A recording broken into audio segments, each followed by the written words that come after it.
Second term day 31 unit number 12 का page number 144 करेंगे। ये हम लोगों का लास्ट पेज है, इसके बाद हम लोगों का बुक वर्क का जो है वो सिलेबस कंप्लीट हो जाएगा।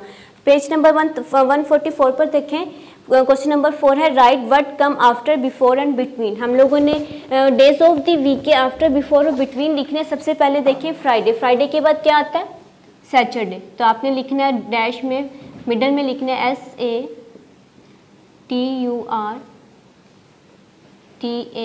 Day, Saturday. सैटरडे के बाद बी में देखिए संडे भी है, मंडे भी है, मंडे के बाद क्या आता है? ट्यूसडे। तो आपने लिखना है TUESDAY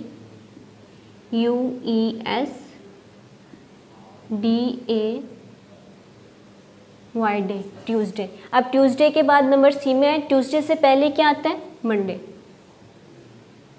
MONDAY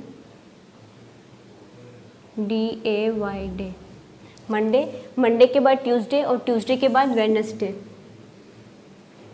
WEDNESDAY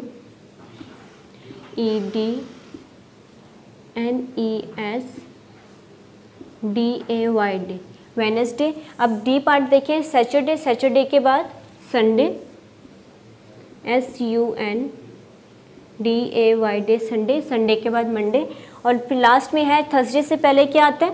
Friday, Wednesday, WEDNES Wednesday, Thursday और लास्ट में है आपका फ्राइडे, FRIDAY डे, फ्राइडे। ये आपने अच्छी तरीके से याद करना है, उनके स्पेलिंग अपनी नोटबुक पे आपने इसे राइट करना है।